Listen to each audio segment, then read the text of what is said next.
Let's try that again. Your new sisters, siblings.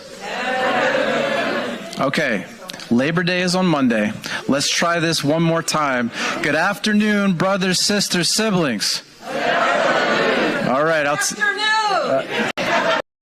take it. I'll take it. My name is John Shelton. I am a faculty member at UW Green Bay, and I'm president of AFT Wisconsin.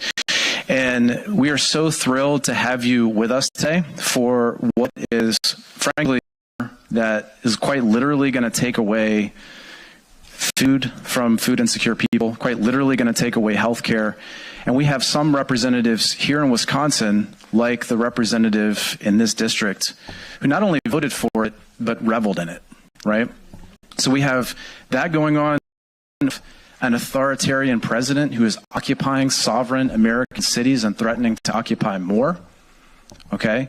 And at the state level, we have faced a decade and a half of underfunding our institutions while we sit on a huge surplus. We passed a budget this summer that for the first time in our state's history, I believe, did not include an increase, per pupil increase to the K-12 education system. So we're up against a lot. In the UW system, we had a bill that got passed that to our UW institutions micromanages our workload as faculty and staff and makes it difficult for us to serve our students. So we are up against a lot. But I am so excited to be here today because the good news is the answer to all of these things is right here in this room. The answer to these things is organizing. We are the answer to actually taking back our democracy and defending and deepening the institutions that we all value and that we know our students and our clients need to be successful. So thank you so much for being here. Please give yourselves a round of applause.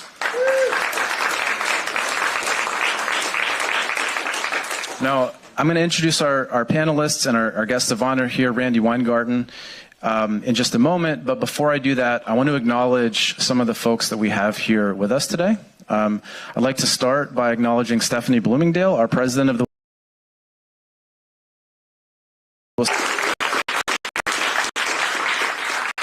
you may know that. I'd like to introduce Connie Smith, who is the president of the Wisconsin Federation of Nurses and Healthcare Professionals. We also have Representative Greta Neubauer, who is the Assembly Minority Leader and a very good friend of our union. And Representative Jody Emerson right back there. Jody is a very good friend of AFT Wisconsin. She sits as the ranking member on colleges and universities, and we work with her very closely. So glad to have you with us today, Representative Emerson. Thank you. And before, again, I introduce these... Oh, where's Jeff Smith? There you are. I didn't see you there. Looking good, my brother. We got Senator Jeff Smith, also from the Eau Claire district. Thank you so much.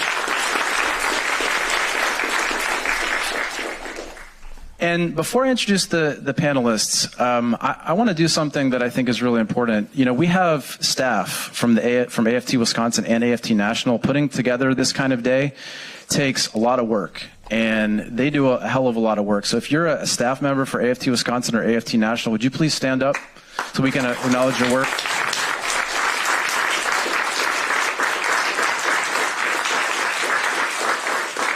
All right. Thank you very much. We really appreciate it. And okay, so here's our panel. To my far left, which is no comment on either of our respective politics, we have Neil Kraus. Neil is a very good friend of mine. He is the president of the Faculty and Staff Union at UW River Falls.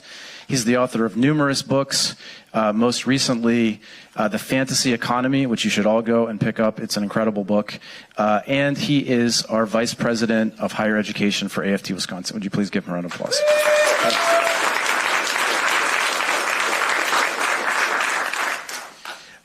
To his right, we have Dr. Jill Underly. And probably most of you know Dr. Underly. Dr. Underly is our state superintendent of public instruction, also sits on the Board of Regents. AFT Wisconsin has been very proud to support Dr. Underly in the work that she does. And we are thrilled with the way that she has stood up for the resources that we know our students need to succeed, particularly in the face of meddling from the federal administration. Would you please welcome Dr. Underly?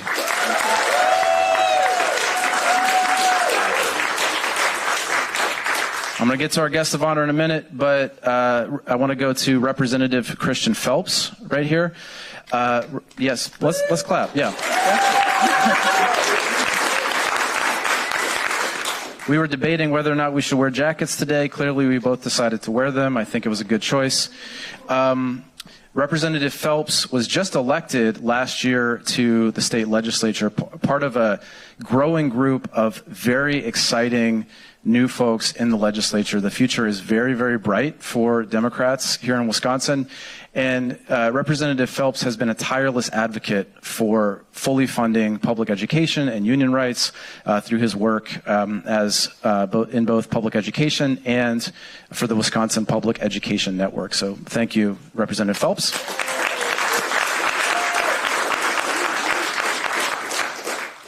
And finally, it's my very distinct pleasure to introduce my president, our president, if you're an AFT member, but in many ways, I think, leading the resistance at the national level as well, Randi Weingarten.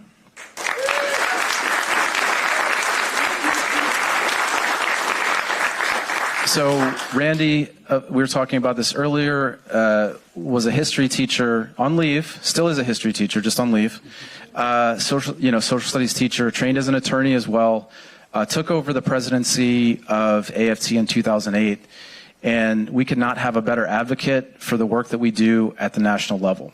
I could talk at length about the way that Randi has helped to grow our union, particularly in sectors like healthcare and higher ed, which have not traditionally been as strong of a part of AFT National. Of course, she led the fight against federal overreach during the first Trump administration. I think one of the things that has personally impacted me the most is the lawsuit against the DeVos administration around the Public Service Loan Forgiveness Program, which, my loans were forgiven because of the work that our national union did, and I know that that was Randi's vision.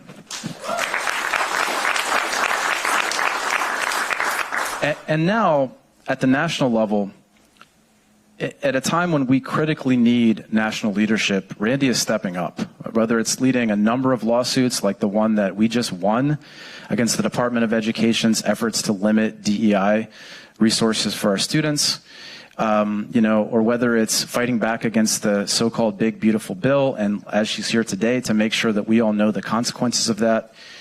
I'll also say that people are paying attention to the work that she's doing in this country and internationally. So we were both at a conference of international union leaders in higher education back in February. Randi gave the keynote. I was speaking there, but she gave the keynote. And the first question that folks asked her, and what was a really, really powerful keynote, was, when are you going to run for president of the United States? And I think a lot of other people were thinking it because at a time when we need labor leaders to be leading the charge against authoritarianism, we have a labor leader at the national level who is doing that, and she is here with us today. So, yes, please, let's applaud that.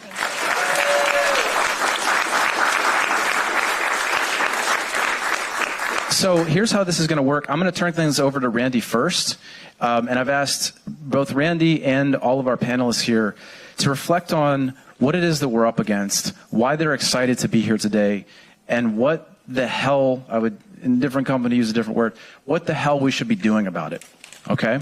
And so I'm going to turn it over to Randi first, and then we're going to hear some reflections from our panelists. And we're going to have plenty of time for your questions, because this dialogue is critically important today. So thank you for being here, and without any further ado, Randi Weingarten. I have. Thank you, John. Can you all hear me? And at one point or another, I'll probably stand up.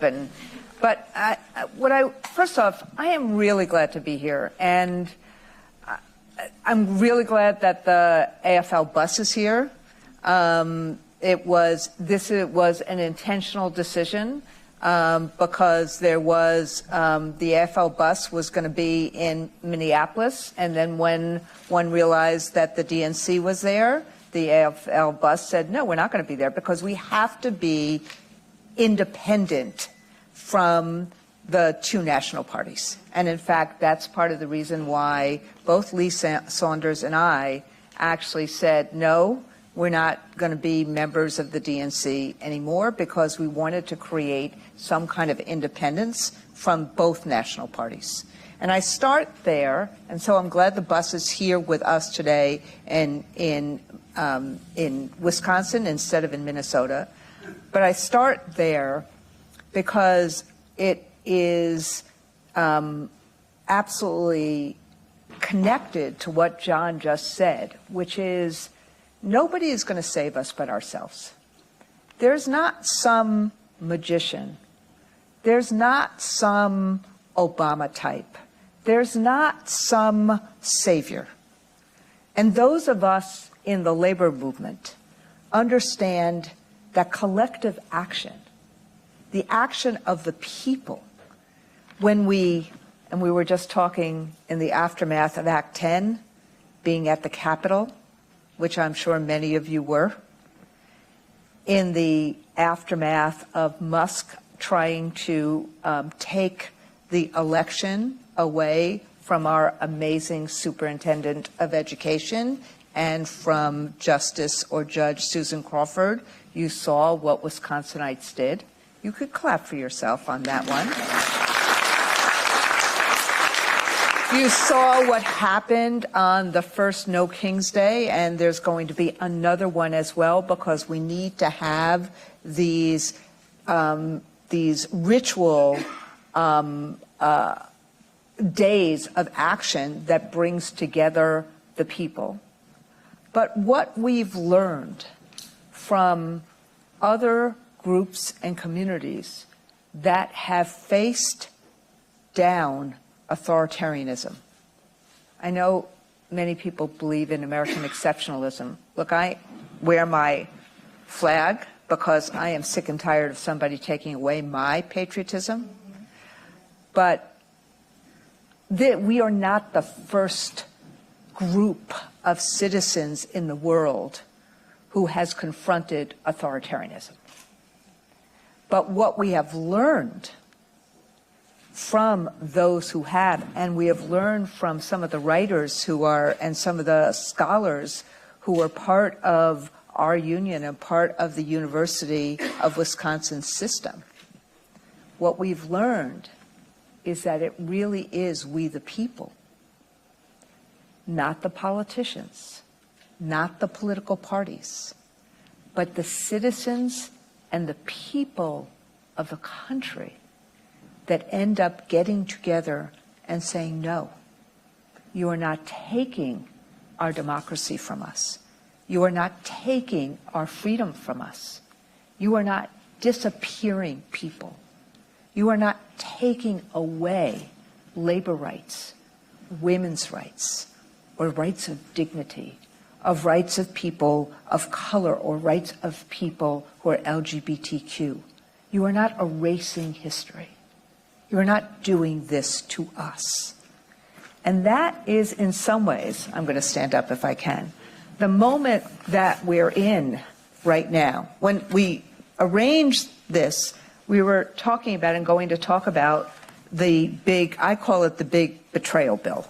It is big, but there's nothing beautiful about it. Unless maybe you are a billionaire and you're going to make a lot of money off of it. But other than that, there's nothing beautiful about it. And we thought about the comparison between where Wisconsinites are and what the congressman from this area, Van Orton, did in this bill, and then was proud of it, although notice Mark Pocan will do town halls in Eau Claire, but your congressman will not, because he doesn't want to hear or be accountable to the people who actually elect representatives of Congress. So we were going to talk about that. I'll talk about that in the last couple of minutes that I have. But the most important thing I can say to all of us, particularly in a week like this, where many, many, many lines were crossed, the moment you have the National Guard occupying the capital of the United States of America under a fake emergency? Look, all of us should want a decrease in crime. We should want safe schools and safe streets. And we should want to make sure that that happens without without abuse, with being able to create freedom for all the people of America, regardless of the color of one's skin. So there's ways of doing this. And in fact, the major cities in this country have seen a huge decrease in serious crime. DC, Chicago, New York. Those things should be celebrated, not vilified. It shouldn't be a rationale for actually putting a National Guard or ICE with masks into a city governed by a governor or a mayor who is a black woman. It shouldn't be done that way. And everybody knows that. But it's done to create fear. It's done to create anxiety. It's done to create silence. Because what authoritarians do is simply this. They try to make a deal with everybody in the country. And their deal is simply this. If you shut up, if you don't speak out, if you let us be whatever we want to do in terms of corruption or control or anything else, then we will let you have your wine at night. We will let you have your personal life. Just let us run the country and you can have your personal life. That's who authoritarians are. It's different than totalitarians. So they're trying to make a deal with the people in America. Trump and his minions are trying to make a deal that says, let us control. Let us do whatever we want to do with crypto. Let us do whatever we want to do with the military. Let us cut whatever programs we want to cut, including education, including healthcare, including SNAP and nutrition. Let us erase history. Let us do what we want to do. Just let us be. And we'll let you be. And in places where that has happened, like Hungary, like Turkey, what's happened to the economy? What's happened to poor people? What's happened to the middle class? Slowly, we have actually an expert on this, slowly, people's standard of living goes down. People get more fearful. People get more silent. People get more quiet. But then there are other places, like South Korea, where what happened, and the Philippines, where what happened was that people stood up. Not everyone, but in South Korea it was a labor movement. In the Philippines it was a labor movement. It was very, very courageous journalists. And the difference is this. When people stand up, like a union together, when people act together, stand up together, shout out together, be on the streets together, when they fight for our freedom, and when we do it together, when we see each other together, it's like what the labor movement does. It's like what the labor movement has done each and every year of our existence. It's that collective action, that collective power, that collective vision for not only what each and every one of our families need, but collectively what the families in the United States need. And what a surprise. The people in America want to have a labor movement. They understand that a labor movement, and if they were able to be in a union, it would mean better wages for them. It would mean better health care. It would mean better retirement security. And it would mean that collectively we'd be using our voice not only in a collective bargaining contract and context, but we would be using it in a political context. Remember, not married to a political party, but married to a political ideology that says worker rights are human rights, and working families, not billionaires, have to come first in this United States of America. So, the authoritarian, whether you call it a dictator, a tyrant, a fascist, whatever you call it, wants to silence us. Wants to say, oh, nothing's going to change. Wants us to stay home. And we, to fight it. Whether we're fighting the disappearance of immigrant families, whether we're fighting the undermining of reproductive rights, whether we're fighting the firing of union workers, the taking away of collective bargaining, or the fear of knowledge that fascists have. When we do it together, when we fight together, when we act together, when we show up together, when we stand up together, when we speak out together, we know we can win. That is the most important message I can give to you today. I can talk about all the things, like the 153,000 people that are going to lose Medicaid in Wisconsin because of what Mr. Van Orden did. I can talk about all the kids that are going to lose food. And you're going to have, you have representatives here who are going to try to do everything they can to try to stop that from happening in schools, to try to make sure that we have meals in schools for kids. But it's going to create huge holes in the state budget. The unwinding of Medicaid is going to create huge holes in the state budget if the state still helps kids with disabilities. It's going to mean places in Sparta, for example, or I think Black River, healthcare facilities are going to close. What's going to happen to people in rural areas?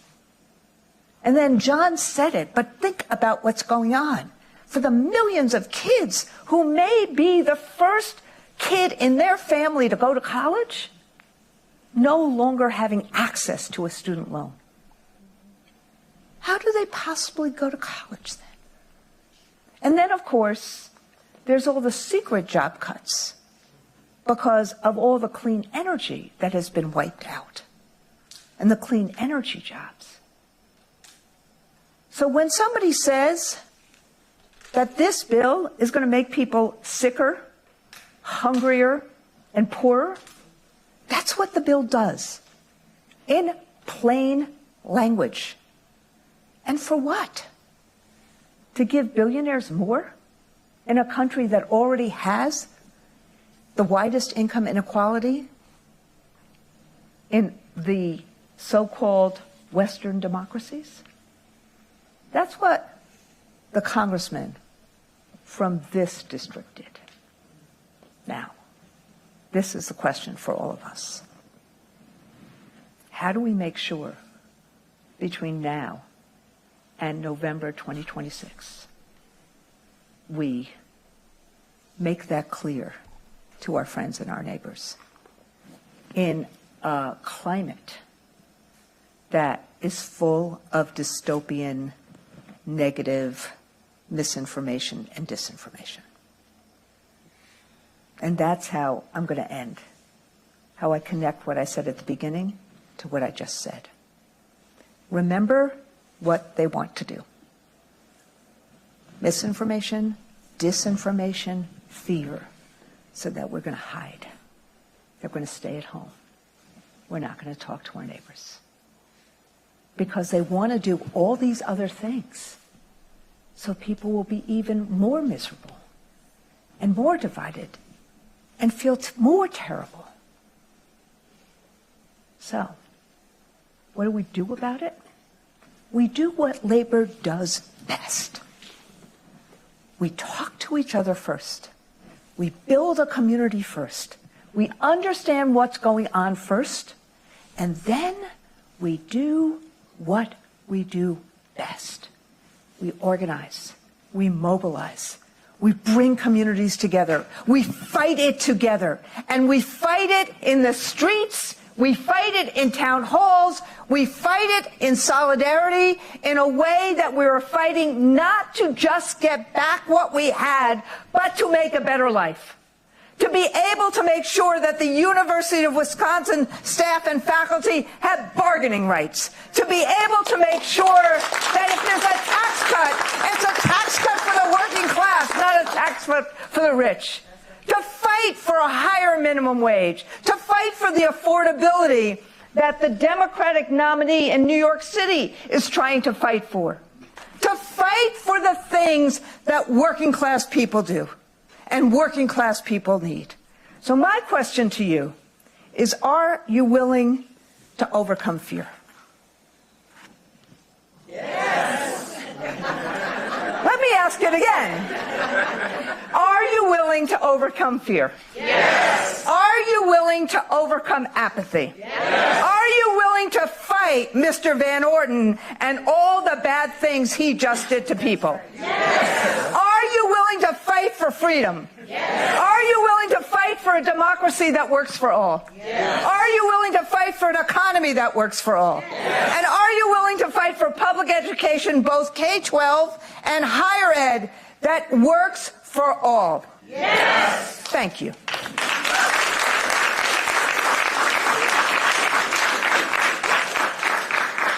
All right. I'm going to ask Representative Phelps to follow that, unfortunately. But before I do that, I want to bring up Thao, if you would come up here. We have one more panelist. She got here right after we started, and I didn't want to interrupt. Why don't you take my seat? And so we're really thrilled that she could join us today. Pa is the founder of an organization here called Power Up Eau Claire. Also on a number of different, I'm sorry, I don't have the bio in front of me, but a number of boards and organizations here in Eau Claire. School board, yep, and works really hard to support Hmong women, girls, and LGBTQ folks. So I know that much, and I know that's really important. So please give her a round of applause. Okay, so I'll give you some time to kind of think about what you want to say, but let's go to Representative Phelps first. Great, thank you. It's really nice to see so many familiar faces in this room. I will start with, and if I haven't met you yet, I'm Christian Phelps. I'm the state representative for Assembly District 93, which starts right on the other side of the river and goes into Dunn and Trempealeau counties as well. And I could give the whole spiel that many of you have heard about why I care so much about the issues we're discussing today, mostly pre-K through 12 public education and my family and personal and professional history, but a lot of you have already heard that. So I'll tell you afterwards if you want to hear that story. I also now sit on the Assembly Committee on Education, and so I have been seeing a lot of the political shenanigans mirrored from the federal level at the state level in terms of the nonsense that we have to listen to when the other side sets the agenda in the assembly here in Wisconsin as well. And so what I see that we are up against is entirely everything that Randi just said, from the big betrayal of a bill, because all of those things are true. And then I would argue that it is the responsibility then of the state, and especially a state with such a proud history of public sector and labor rights, to create a bigger cushion for our communities because of the attacks coming from the Trump regime on immigrants and trans people and as many scapegoats as they can find, including laborers and educators. And instead, what we have gotten is bills that don't make sense, the folks that I work with in the majority and that Greta works with and Jeff works with in the majority in Madison don't bring forward bills such as healthy school meals for all for even a hearing. They don't bring forward my bill to keep the enrollment caps on our private voucher spending program. But we did spend a lot of time on a bill that they wrote in order to try and get Dr. Underly not to be reelected because they didn't like what she calls the test scores now. Because they don't want us to focus on the big betrayal of a bill, and they don't want us to focus on their $0 state budget for public pre-K through 12 schools. They want us to focus on what the test scores are called, what pronouns kids are allowed to use, what locker rooms have going on in them. That's a lot more convenient for these folks that want to enable the authoritarianism and austerity that we just heard so much about. And so I think, without having all of the answers, that the important thing is to be realistic about where we're at and what we have in the immediate short term coming up. Because it's really hard right now, and it is going to be really hard tomorrow. And we should not be delusional enough to think that it won't, but also to see the opportunities where we see them. And so John mentioned that we have this enormous class of newly elected people at the assembly level because of fairer districts that we have in Wisconsin, which means a very real chance of having our party in the majority in the next session, meaning that we would write the next budget. We're looking at Greta. And, yes, and I like the sound of Speaker Neubauer over Leader. Yeah. The budget that we would write would provide inflationary increases to public education funding. We would stop wasting your dollars on unaccountable private schools. We would expand Badger Care. And we would treat healthcare, housing, food, and education as human rights, I would hope. And so if you agree with me that they're human rights, you're part of this too. And it also means that we have, especially at the assembly level, where we each have about 60,000 constituents, and like the folks here, like we can really get to know a lot of our community members as we represent them. I think these new districts have given us an opportunity to break down some of the divides that the Republicans and the Trump sort of authoritarians have created in order to scapegoat and divide people. One of them is the urban-rural divide, which I believe does not actually exist. It's been manufactured by Trump and Scott Walker. And there's no issue that I have found breaks down that divide faster than public education. The constituents that I have from rural Eau Claire County, from Osseo and Oliva and Strum and rural Dunn County have been represented for a long time by a manufactured majority that was in place to uphold Scott Walker's original attack on public education.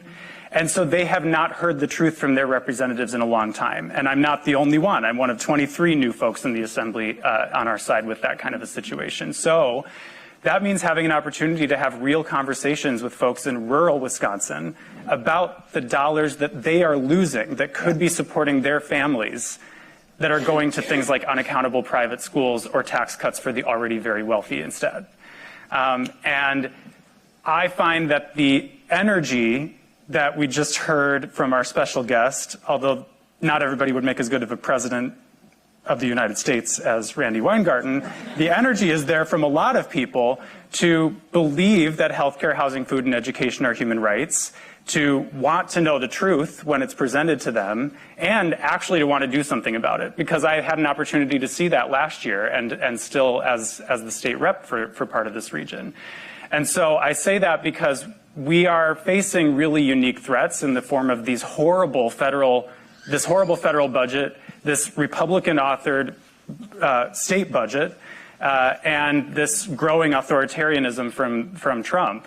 But we have a history. I mean, public schools in Wisconsin have had revenue limits for 30 years. We've had vouchers for 30 years. We've been decoupled from inflation since before I was old enough to vote. And Scott Walker took an axe to public school funding in 2011.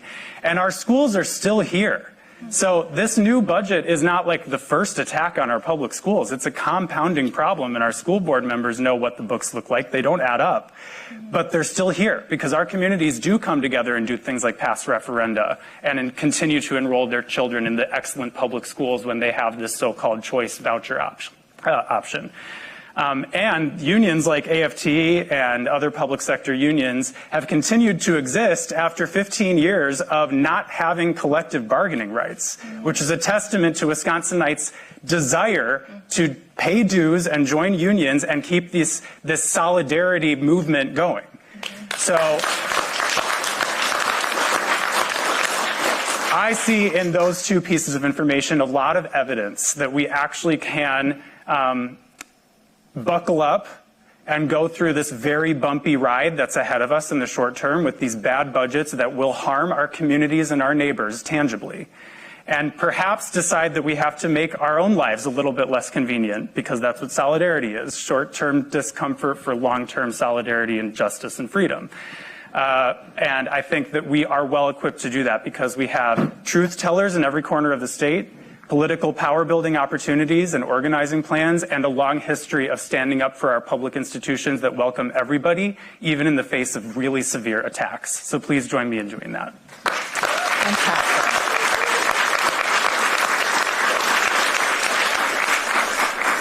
Let's kick it over to Dr. Underly. All right. Well, thank you all so very much for coming. Dr. Jill Underly, Wisconsin State Superintendent. I have a lot to say, I always do, but I'm going to try to keep it concise. I'm a former social studies teacher as well. So, yay social studies. And so for me, when I think about public schools and why do people want to attack our public schools, right? That's, if we were to reflect on that for a moment, you think about what students learn in our schools. I mean, we're teaching them about civics, we're teaching them about First Amendment rights, we're teaching them about the freedom of the press and assembly and all these things that make our democracy so great. We're trying to get them engaged so that they vote, and also to remind the people who are in Congress making these decisions for us that they're there because we elected them to be there. And that's, when you think about civics education, it's an incredibly important component of our public school experience, that if we were to defund our public schools or close our public schools, where would that education come from?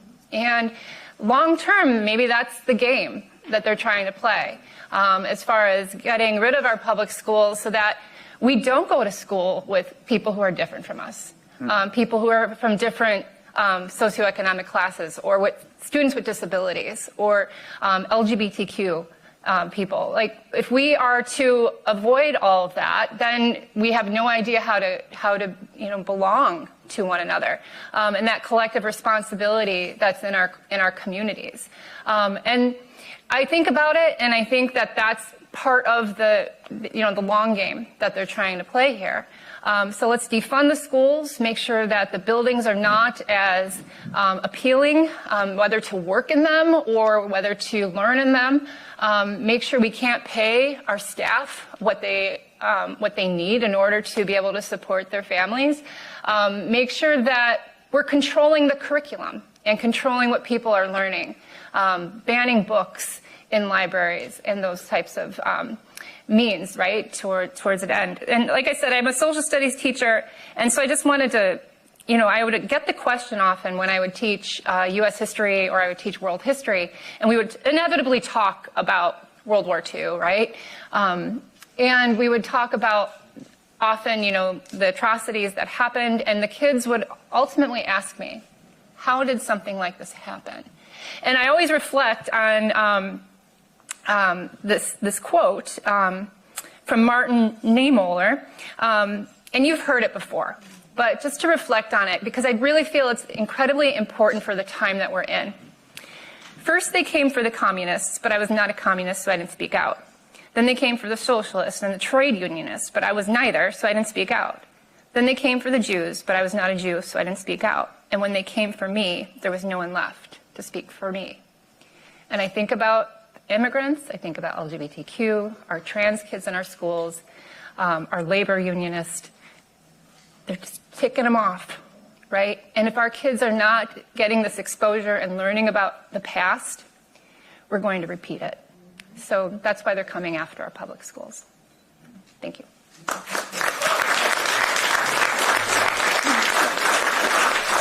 So I just told Dr. Jill about the book I just wrote, which is coming out in a couple of weeks, which says exactly what you just said, which is called Why, and she hasn't read it, the book, but it's called Why Fascists Fear Teachers, and it will be out on September 16th. But it was exactly, I wrote it exactly for the reasons you just said. Maybe it's because we're both social studies teachers and civics teachers, but the fear that the other side has of both knowledge and pluralism. That's why they want to fragment schooling as much as they do with privatization. Mm-hmm. And no one other than Mr. Chris Rufo said, and I won't quote him directly, he's the one who said, let's kill all the universities.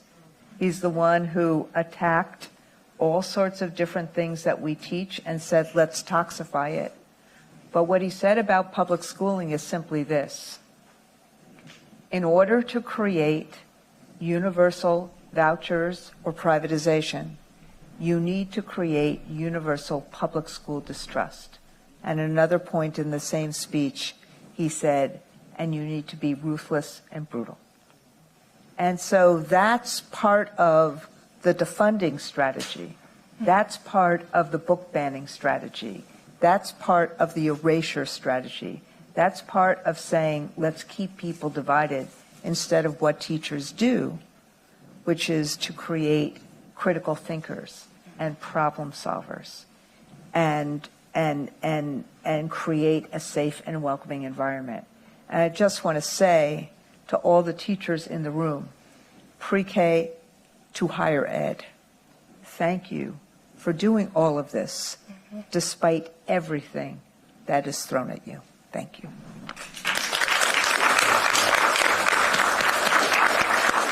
So I tell you what, I think that's going to be a good transition to what Pa is going to say, and then Neil, you're going to wrap it up, okay? So. Yeah, thank you. Thank you so much for having me here. I'm very honored to be up here amongst all of you.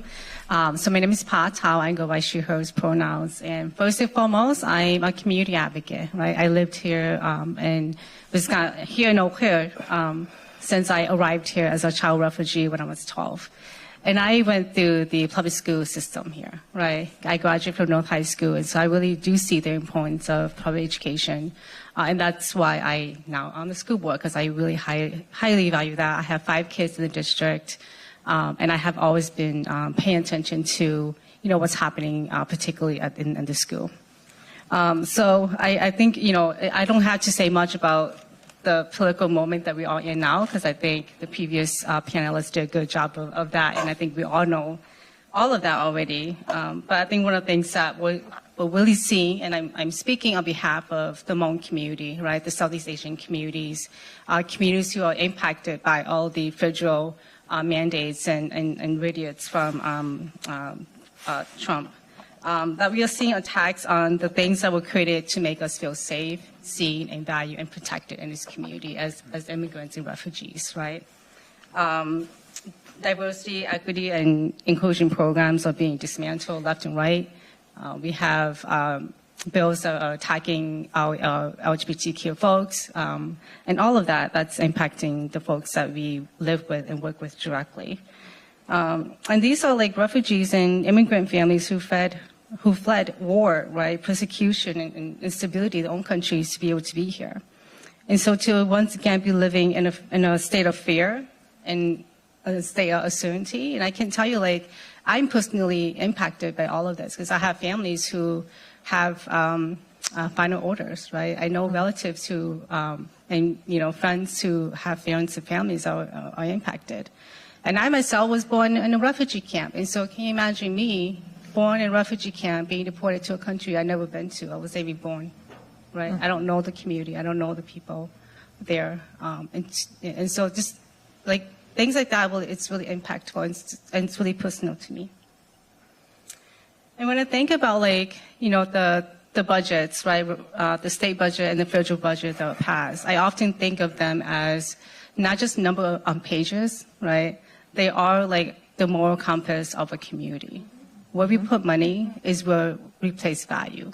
And so if we're not putting dollars to where our hearts and our mind, our values are, then we are not doing justice to the real folks and the folks that are impacted and that needs the services and all of that. And so all of this are like not abstract ideas. I mean, they are the lived realities of people in our neighbors, right, in our communities, in our schools, in our workplace. And they send a very clear message that our lives don't matter, right? That we are expendable. And they send a clear message as to who they value and who they want to, see in the community. So again, for me, this is, deeply rooted in my personal history of me being a refugee. But I think amongst all of these uncertainties, I think what gives me a lot of strength is being in a room full of people and folks like you, right? To know that even if, like at home and in my work, I'm feeling small in the work that I do, because I often think about the work of Power Up Eau Claire and the work that we do to amplify the voices of our communities and to build power, right, within our community to come out and vote, to be active in civic engagement, whether that be on a committee or on a, or just be active altogether. Like I often think about how that feels like we're not doing enough, or like we're doing so much, but like not having a big enough impact, right? But I also reminded that like what I'm doing for my community and for Power Up Eau Claire is I'm building people's analysis of why it's so important for us to be together in community, right? And to keep pushing that narrative of like, we belong here. Yep. Right? I have like as much rights as he does, right? As all of you do to walk in this community and not feel like I'm gonna get harassed, right? To go to the store and feel like, hey, there's things on the shelf that I can buy for me and my family because there's actually like Asian things I can get, right? And all of that. And so to be able to show a community that we belong, right? And that it's not just belonging, but it's like the practice of claiming that joy, right? Because when you belong, you can practice joy and not be in survival. And I say that all the time because I feel like for a lot of refugee community and a lot of immigrant communities, particularly right now, we're defaulting back to our survival tactics, right? Because we're taught to be quiet. We're taught to not make a ruckus, right? And so when moments like this are happening, like people are like, they're going back to hiding.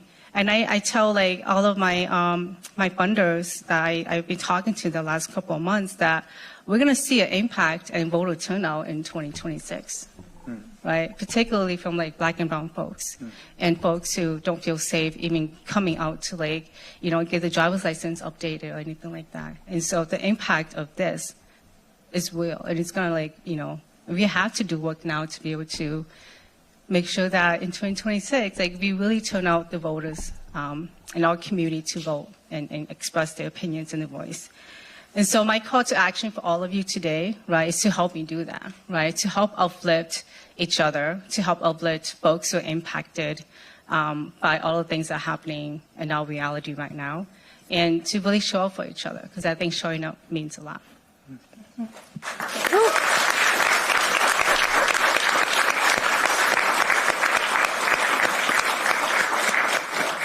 Yeah. I agree.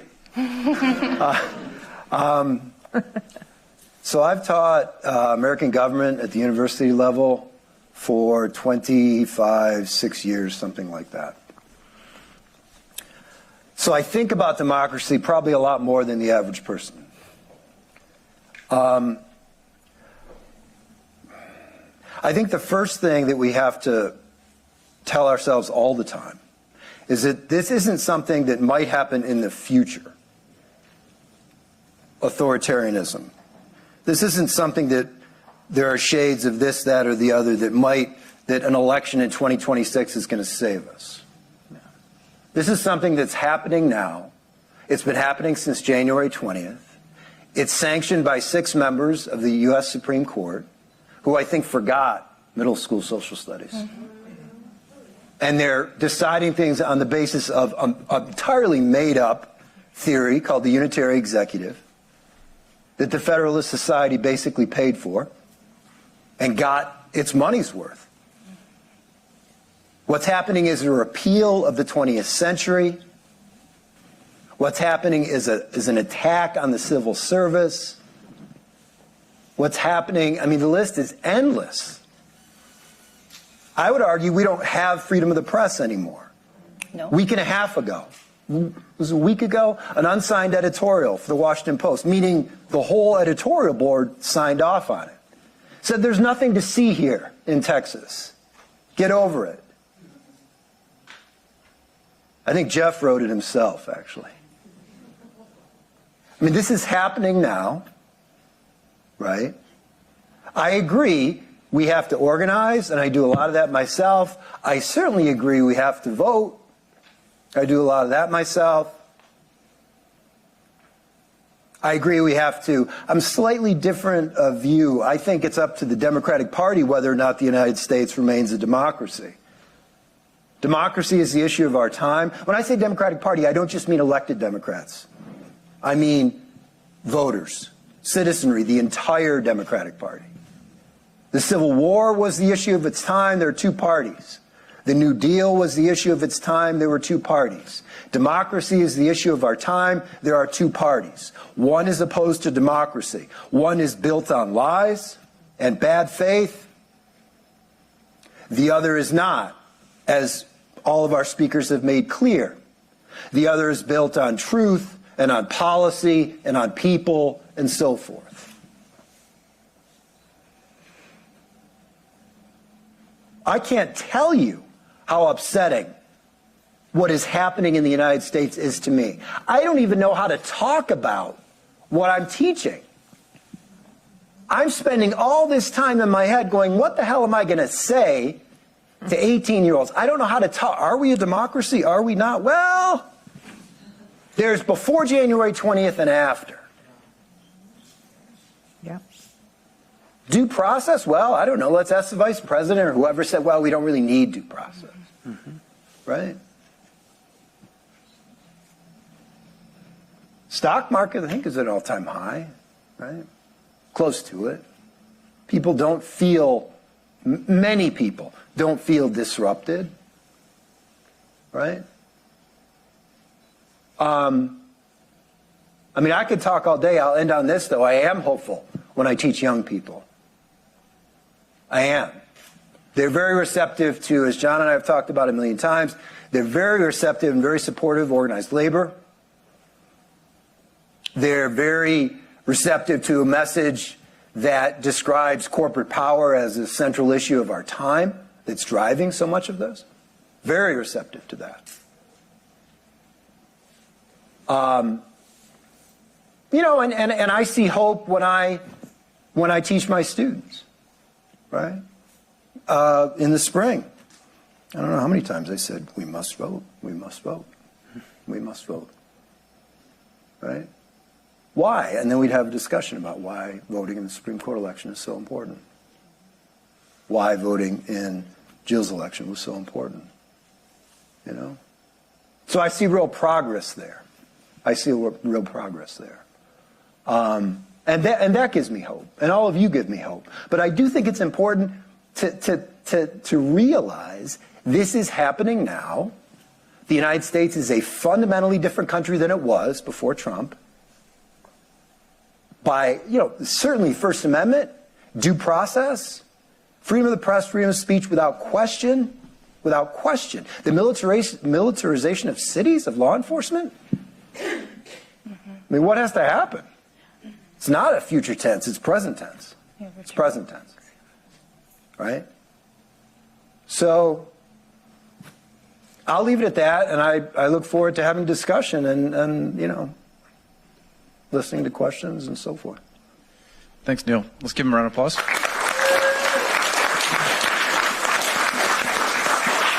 And we talk about this all the time. There's polling that comes out every Labor Day. I think it comes from the AFL-CIO, actually. Polling last Labor Day showed that labor unions were at their highest public approval level since the 1960s, including almost half of Republicans support labor unions. And to Neil's point about young people, for people under the age of 30, public approval for labor unions is at about 90%. Okay, so that is our future. Yes. All right, want to open things up to a few questions, and the reason that I am not mic'd up here is so that I could walk around Donahue style. Some of y'all will understand that reference. Some of the people who are under the age of 30 won't, but who would like to ask a question of our panelists? Great, start with Connie. Good afternoon, everybody. How are you today? My name is Connie Smith. I am the president of the Wisconsin Federation of Nurses and Health Professionals, and I'm glad to be here with you. I got up at 4 a.m., went to the hospital, worked. We had a hip that we had to get started before I could come out here. So I drove 3.5 hours to come up, talk to you guys. Excited to be here. And it's true. Nurses did not want to organize, and healthcare people haven't wanted to organize in Wisconsin for a while. But since 2020, it's a big thing. So I'm glad to be here. We just finished bargaining a contract. Our nurses just got a great raise at St. Francis Private Sector Hospital in Milwaukee. So I'm proud of that for them. Here in Western Wisconsin currently faces several major healthcare issues, including clinics and hospital closures. You have huge workforce shortages, challenges in access to affordable care, heightened pressures from an aging population. What are the plans to help the challenges to access to affordable health care and improve the access to quality, high-paying healthcare jobs that probably could be unionized by some of the younger generation of nurses that we need to make sure they understand that an organized healthcare would make them better off? Not just nurses. We need to realize that our doctors could be organizing, our med professionals could be organizing, and AFT has started to do some of that. And here in Wisconsin, we need to get boots on the ground and start to think about how we can get out here and organize those individuals, not just our nurses and our nursing assistants, but our med techs and all of that. Because without a organized healthcare force, these hospitals are going to continue to do this, close down these facilities and take advantage of our workers. Mm-hmm. So you don't all have to respond, but anybody would like to. You want to go first? Or I could speak to this. Thanks for your question, and thanks also for my sister's a nurse. All my sister-in-laws are nurses. I'm the outlier in my family, so I really appreciate everything that you do in your roles. I think about this as, how public education is going to be able to fix this or help in this issue. Especially in Wisconsin, we are aging, and we have, especially in our rural areas, and with the complications from that bill that was passed over the summer, we're just going to see more issues, more clinics and hospitals, especially in rural areas, close. And I think in our public education, with the work that we're doing around career readiness and career pathways, we're really trying to forge more partnerships with healthcare so that we can get students in high school interested in these careers by placing them in youth apprenticeships.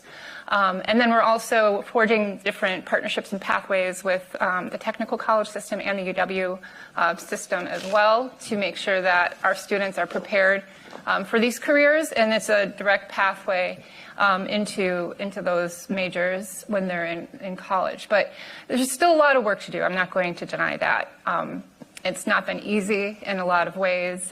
Still trying to get people to understand, for whatever reason, that there's huge value in getting a 2-year and a 4-year degree. When we have a strong job economy or low unemployment, it's really difficult for high school kids, especially when you look at pay. And the analogy or the metaphor I hear often is that if they can go to Quick Trip and get $20 an hour, where are they going to want to go to college? And for me, the argument is, well, they're always going to be making $20 an hour. Like, we have to make sure that, you know, they understand the value of these careers as a pathway to a strong middle class as well. So that's where the unions come in, and I'm grateful for that. But I will stop talking about my area. So, as you know, Connie, we've been working on this issue. We've actually shifted fundamentally the way in which we look at high school.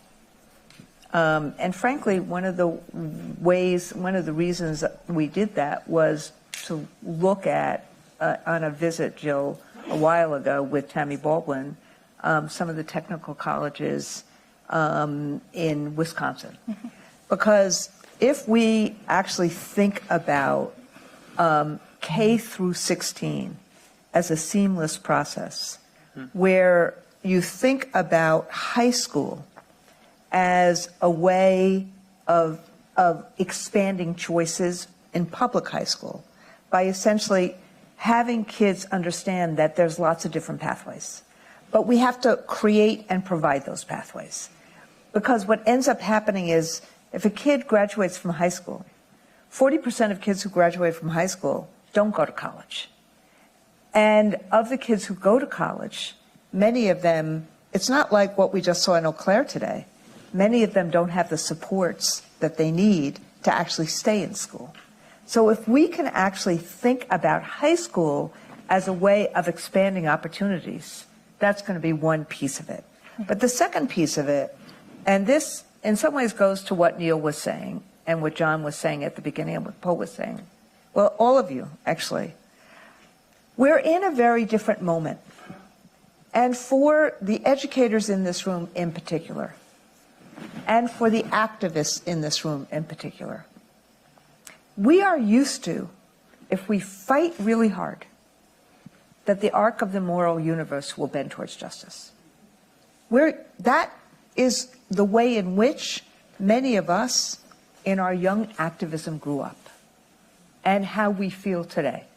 I'm looking at, that's, you know, and how many times did we see that in terms of the struggle for the civil rights movement? I'm not going back to what happened in the Civil War to Reconstruction. I'm going to our modernity. For those of us who are in our 40s, our 50s, our 60s, maybe our 70s. That's kind of what we fought for and what we have seen incrementally. And the world is really different right now, which is why it's so hard. It's not just the authoritarianism, but the fact that in a moment you could see progress that we fought for so hard disappear in a minute. The question about due process, the question about civil rights. Yes, it's great that we won that lawsuit. The question about feeling free and belonging in a neighborhood where you should feel more free and belong more than somebody like me who just came to Eau Claire today. So fundamentally, we're not in a truth society anymore. We're in a trust society. And the point about creating community and mobilizing, that's where a union comes in. So what you just did at San Francisco, because you had a union there, we have to organize more. We have to create communities together. We have to then connect communities together. And that is going to be the way long term we rebuild a labor movement and then an economic society that is fair to workers. And it's not easy, but that is what we have to build. The other, let's see if there's in the back.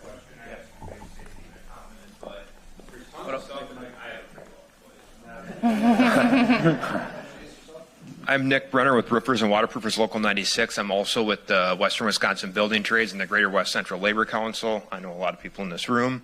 I feel like the Democratic Party's messaging, I feel like is really falling flat. We're losing tons of voters, registered voters every year. And it's maybe more of a statement than a question, but I feel like it's something everybody here needs to think about and address. And we need to get better at spreading our message and recouping voters that we're losing.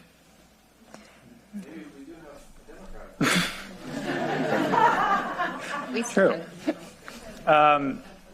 Yeah, I mean, I agree. I think that there, in the same way that there's an opportunity for power building and policy change, there's an opportunity for communications change as well, that we don't necessarily see immediately, and we also can't necessarily count on because it requires more of the power building, and it means power building in terms of building our majority and also building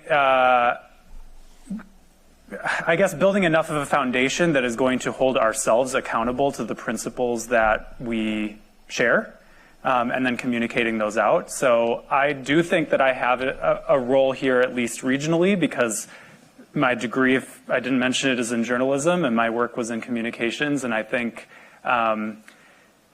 we've seen some evidence that that it does make all the difference.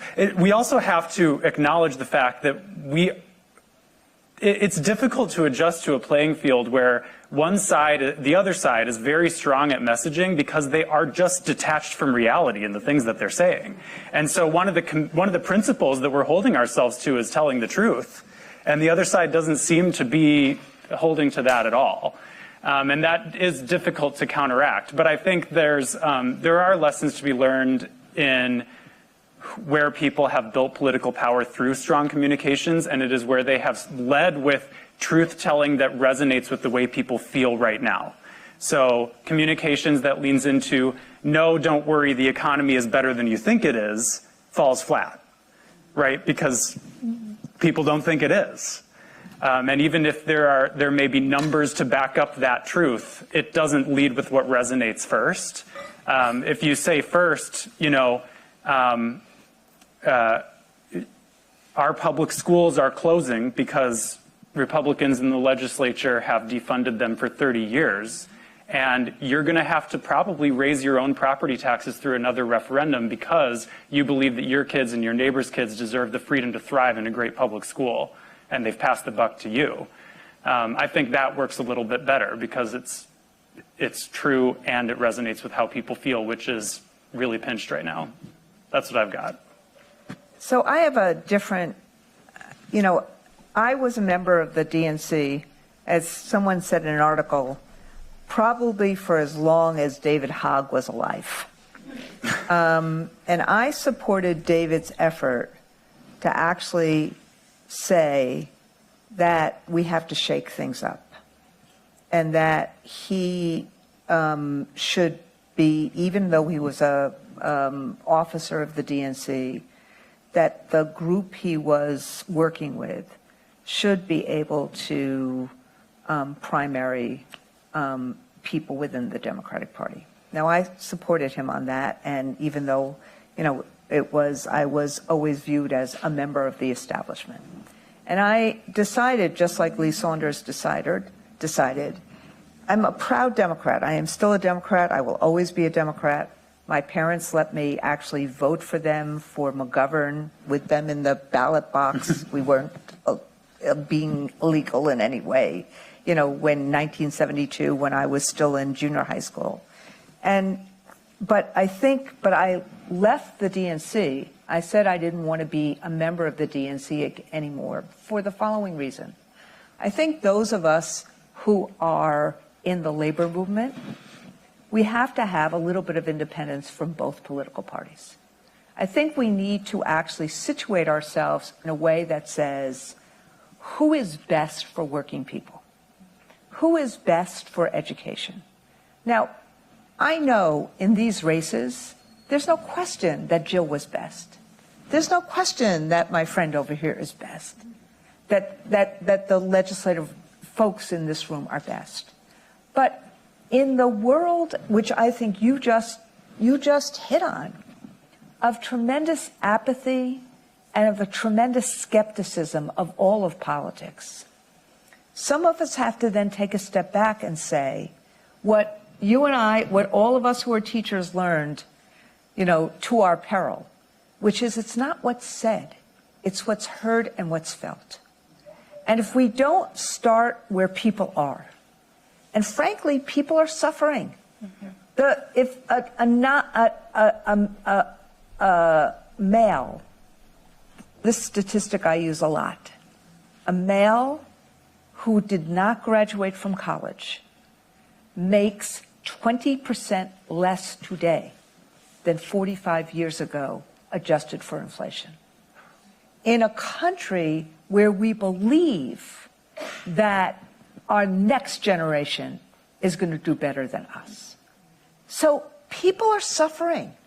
And so we have to meet people where they are. And if it means those of us in the labor movement just taking some independence from both political parties and then fighting for the candidates who will support working people, I think that is a pivot that we have to do in the labor movement. And the place where I disagree with Neil is this. Nobody's going to save us but ourselves.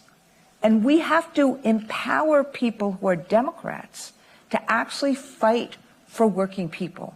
They're not going to do it by themselves. We, as their constituents, that's why we're here in this district. If you look at what Van Orten did, it's terrible. He undermined his constituents. That's part of the reason why we're here. And we need to have a candidate that runs against him that will not do that. And then you can bring people to that fight. We need a candidate that says, I am going to be able, whether I'm an immigrant or not, to walk into a supermarket and not feel like ICE is going to take me. Right. We need candidates that do that. And I think if we think about it that way, then there will be a whole lot more people that vote for a candidate that does that. And that candidate is probably going to be the Democrat. Before we're going to wrap things up in just a minute, I want to turn things over to Stephanie. I know she wants to make an announcement about the Labor Day celebration.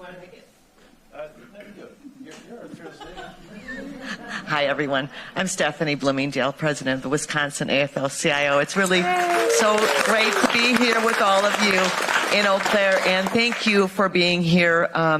Randi, Weingarten, it's so great. Thank you for your leadership for so many years and with such heart and purpose, and for putting all this together, John, and our great panel.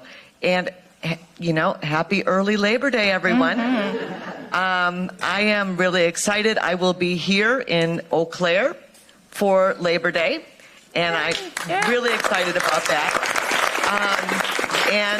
I just want to make sure that you all, I'm sure, are going to I'll be here with Representative Emerson as well. But there are labor events all across this state. And so make sure that we come together and look at the list and join us on this Labor Day. And we also are part of, in this, we have a bus tour. And President Liz Shuler has spearheaded this real drive to take our message all across this country, which is something that Randi talked about, that we are our own saviors. We are our own heroes. There is no one else that's going to do this for us. If we don't have a strong labor movement, all of the other stuff that we talked about goes away. We are about making good jobs better jobs and bad jobs good jobs. Because if you have a voice in the workplace, if you have an ability to negotiate a good contract, you have the power to improve your own lives. And that's what Connie was talking about before, to making sure that healthcare workers have the ability to come together to organize strong unions. And with being here with higher ed, AFT higher ed, nobody knows this more. We were on the cusp of having great organizing throughout the state and getting the ability to organize faculty and academic staff, and we are on the cusp of doing that again. So thank you for all the trust that you are putting in us in Wisconsin. We understand, all of us in Wisconsin, the burden that we carry to restore what has happened with you know who, and we have our fearless leaders that when we get our trifecta back, we know what our marching orders on. So happy Labor Day, everyone. And I do have one request. I don't know if we can do this, but we are a pretty organized group of people, right? Mm-hmm. Could you all please, could we go to the bus when we're done and just take a quick photo? I know nobody likes to take photos, but it would be really cool. You guys can check out the bus, and we could have a bus with our logo. It's better in a union. Freedom. What is it? Fighting for freedom, fairness, and security. And we got shirts for people too. So.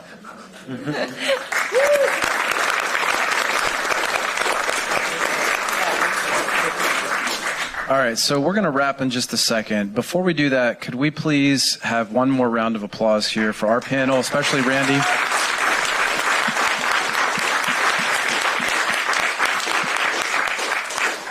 You know, one of the things when I was reflecting on this, and it was something that Pa said that really made me think about this. You know, she talked about feeling quiet, immigrants feeling quiet right now, like having to try and stay small so that people didn't notice them because of the climate we're living in. And I don't know if y'all know the history of Labor Day. Labor Day was made into a federal holiday in 1894, signed into law by Grover Cleveland, which I used to have a great joke about non-consecutive presidents, but we can't make that anymore because of the current non-consecutive president.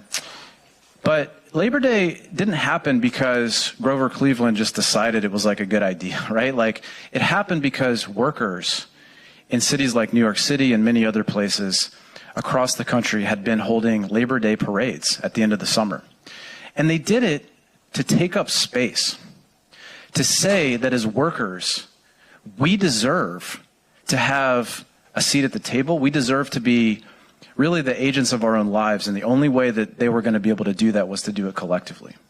So again, I said this at the very beginning. The answer to what we are facing right now, the answer to the authoritarianism, the answer to the efforts that Randi laid out so well to divide us at the federal level and make everybody feel marginalized, the answer to that is for us to take up space together, just as workers have been doing in this country for hundreds of years. So I want to ask you, are you willing to take up space together this Labor Day? Yes. Can I ask that one more time, and can I get a hell yes? Are you willing to take up space this Labor Day together as workers? Hell yes. One more time. Hell yes. All right, thank you so much for being here. Get into your communities. Let's act in solidarity this Labor Day. Thank you.